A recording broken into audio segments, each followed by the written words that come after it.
I'm Owen Bigland. This is the Inside Edge video blog. Okay, it's that time of year. The annual BC assessments have now just come out. I've just got all of them in my mailbox here. As you guys know, I've got a pretty large portfolio in both Richmond and Vancouver. So what I like to do every year is I'll take some of my homes, a smattering of them, my principal residence, downtown, crosstown area, Mount Pleasant, and then we'll look at some of my older stuff in Richmond. That'll give you a pretty good snapshot of where things are at. And then, of course, like I always do, I'll have a look at what the assessed values are on some homes that I'm getting ready to list. Detached homes, luxury condos, starter level condos, that kind of thing, and show you where those went as well. So a couple of disclaimers I always put out here. You know, BC assessment, they don't really hold much value as far as actual market value. I've told you guys over the last 20 years, the vast majority of times, I'd say probably 95% of the homes I sell, detached, condo, townhouse, I sell above assessed value. Assessed values for the most part are on the conservative side. This, I think, is the 13th annual video I've done on BC assessment. So you can go back around this time every year and look at how I've talked about the assessments. In the past, I've done more detailed blogs on how they're connected with the property tax and the mill rate. I'm not going to go through that on this blog. Go back and watch my archive videos on this. So I see BC Assessment is celebrating 50 years of assessments. And if you're a longtime homeowner like me, I keep these printed assessments. I like them because two things. A, unlike going online, it just shows you what the assessed value was for last year and then the new one for 2024. At least on the printed ones here, it goes back 4 years, shows you the dollar amount increase or decrease and the percentage, as well as how it compares to other homes in the area. But the really nice thing about the printed ones, I have a file folder for every property I own, and in there I keep repair records and my purchase agreements, and I have a file in here for my property tax assessments. And it's incredible. You can go back on some. I've owned some homes, like some of my wood frame stuff in Richmond, coming up to, well, one of them over 30 years now. So I have all the assessments in a folder. And if you really want to see how home prices go up, go back 10, 15 years into your assessments. It sneaks up on you because, you know, following real estate is kind of like watching paint dry. You know, there's not a whole lot of movement up and down every year. Yes, we get some jolts and the market goes up 5-6%, or might go down 2%. This year I had one that went up 15%. But it's not until you look back on it maybe 10, 15, 20 year where it was. It's incredible what real estate will do for you. I mean, I remember, you guys know, my very first condo I bought over 30 years ago, still own it today on Ackroyd Road in Richmond. I'll go through it here. It doesn't seem all that long ago, maybe it was probably 20 years ago now, that it broke $100,000 assessed, maybe 22, 23 years ago. And I thought, wow, we're into six figures on this condo. I paid something like $62K for it. And now here we are, it's now tax assessed up 15%. It's tax assessed at $416,000. So, you know, up fourfold from it just seems like yesterday. So all my property assessments, the other thing I want to tell you guys, of course, I've always put this disclaimer out. These are as of July 1st, the prior year. So as of these are assessed July 1st, 2023. So they're always a little bit stale and out of date. And I always tell you guys, they do not take into consideration any renovations done to the unit.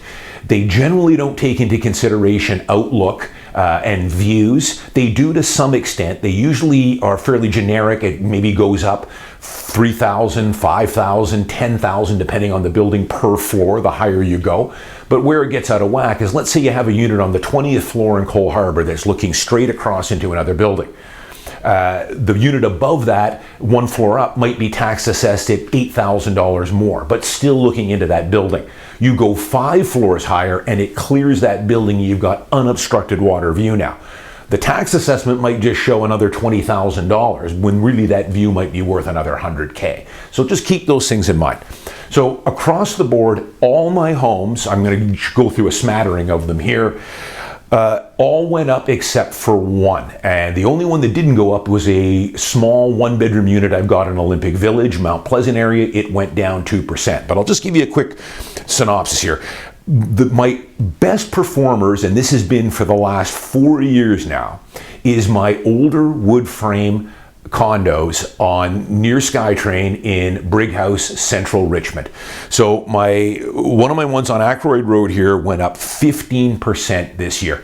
15% bump. Let me give you the last 4 years. In 2021, it only went up 2%. 2022, 14%. 2023, 14%. 2024, 15%.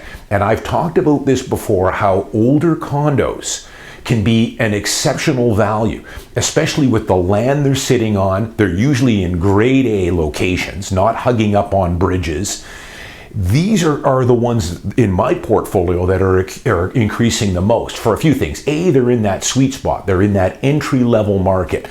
This unit is now tax assessed at $416K. Market value on this unit, because I did some renos to it about 8 years ago, is probably more like about $475. So if I were to list this, which I'm not, I'd be listing this at least 60, 70, 80K over tax assess, and it'll sell something pretty close to that. So it's still undervalued on the assessment. But these are the ones that are giving me the best kick here, are my older wood frame ones, because it's an entry-level condo. Can't buy much for under $500,000 these days, as people know. Right near SkyTrain. Put a 50K reno in here, and you've got a pretty nice unit. These are 635 square feet, 640, with a large balcony and parking space. So these ones for the last 4 or 5 years, my older wood frame stuff out in Richmond has been some of my best performers. Second up, my principal residence here in the West End downtown. I had a 4% increase. Oh, and I should point out for Richmond, 15% increase on that, but the general area was only up 3% because there's a lot of newer condos in that area. I've got an older wood frame building here, so up 5 times more than what the newer condos are going at. My unit down here, it was up 4%, whereas the general area was up 1%. My principal residence here has been on a real tear as well. 2021 up 6%, 2022 up 5%, 2023 up 10%, and then 2024 up this year up 4%. But my unit has been up about $300,000 increase over the last 4 years.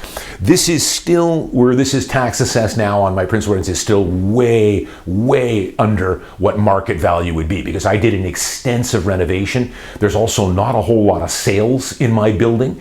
We've got 100 units, not a lot comes on the market. I would say if I were to list this, my home, which I'm not, probably would be listing this a good $250,000 to $300,000 above tax assess, and it would sell something pretty close to that, just to give you guys an idea of where they sit compared to market value. Next up, Crosstown area, Beatty Street, downtown Vancouver. My condo there went up 12%, and the surrounding area only went up 1%. So I'm in a good building there. Now this building is kind of interesting. It's had a good run here too, up 4%, down 2%, up 5%, and then up 12% this year. This one, though, I've often thought was undervalued for a long time, and it's making up ground here the last couple of years. And that's the whole thing with BC assessment. I mean, it's all over the road. But this one, if I were to list this unit, I would probably list it a good $80K. It's a 1-bed, 1-bath with parking, 625 square feet. I have a bit of a special balcony on mine. It's about 110 square feet covered deck. So it's a little bit of a special unit, but I would probably list this a good $75 to $80K above assessed value if I were to list this. Final one here, I'm just giving you some matters here. This is my only one that went down on Ontario Street. It's a 8-year-old, 1-bed, 1-bath. I've done incredible on this one. I blogged about this one. I bought it as a pre-sale, but it wasn't a normal pre-sale. It was ready, you could get keys on it, and it was finished within 3 months. So it was a bit of an anomaly, but it's gone straight up since I bought it. This is one, though, that I've often thought was over-assessed, and it would be tough to meet the assessed value. But this year it went down 2%. The surrounding area went up 1%. But I'll give you the 4-year track record on this. Up 11%, up 7%, up 5%, and then down 2%. This one currently, if I were to list it, I would probably list it right around tax assessed. No parking with this unit. It's tax assessed now at $648. Probably listed a little bit above that. So this one is the only one of all of mine, and I'm just giving you some samples here. I've got others. that is very close to assessed value, and it went down 2% this year. So quickly, just went online here just to see where some of the homes I'm getting ready to list over the next couple months. I've got a bunch of homes, some detached stuff, townhomes, luxury condos, starter level condos. I'm a listing realtor, so I've always got lots of stuff in the queue that I'm getting ready to put out.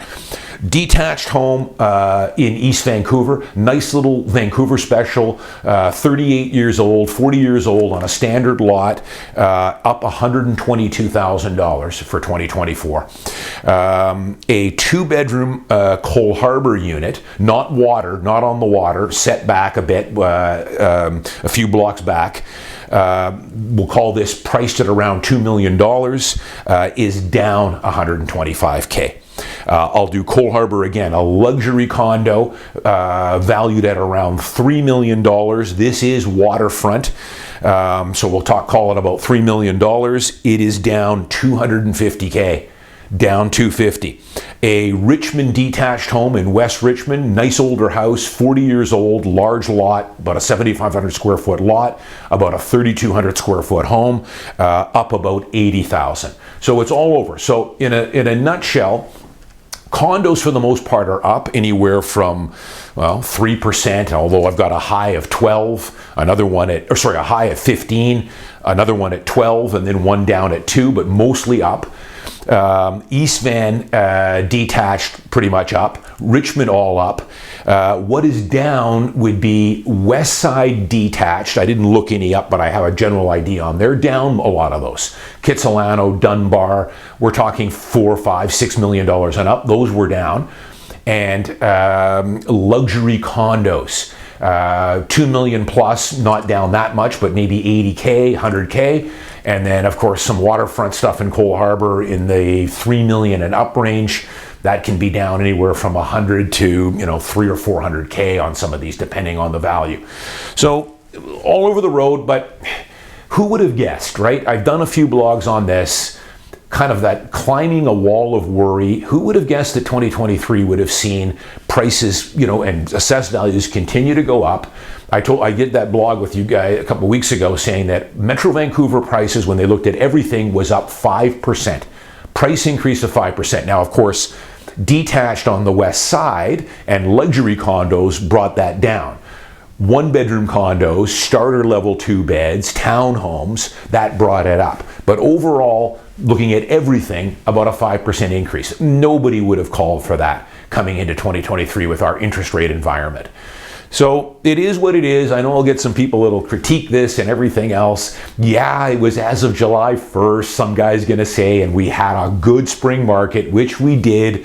Market was in the doldrums. The Bank of Canada said we're pausing in March. We had a fantastic April, May, and June. And of course, timing was perfect, and they assessed it as of July 1st. But listen, these assessed values, guys, are for the most part conservative. I'm going to say that the 80-90% of the homes I sell this year, with the exception of maybe some West Side detached and some luxury condos, will be sold above these higher 2024 assessed values. So they are on the conservative side still. But climbing a wall of worry. If you guys follow me on Twitter, I posted a thing from a hedge fund guy on the 30-year track record of the S&P 500. It was just a simple end of year, a green box or a red box, whether the S&P 500 was up or down. The S&P 500, I've known this for a long time, and if you watch my blogs and read my book, it's up about 70% of the time. It's usually green, and sometimes it's up 20, 30, 40% or more, and the down years are maybe down 5%. But Vancouver real estate would be much the same. So why not just play the law of averages? Why would I try and time a market, sell, try and front run something to buy in later? For the most part, markets go up 70% of the time probably. So just stick with the law of averages. We've had some down years in Vancouver real estate where the prices go down a bit. I had the one condo that went down 2%, but it was way overassessed in my opinion prior to that.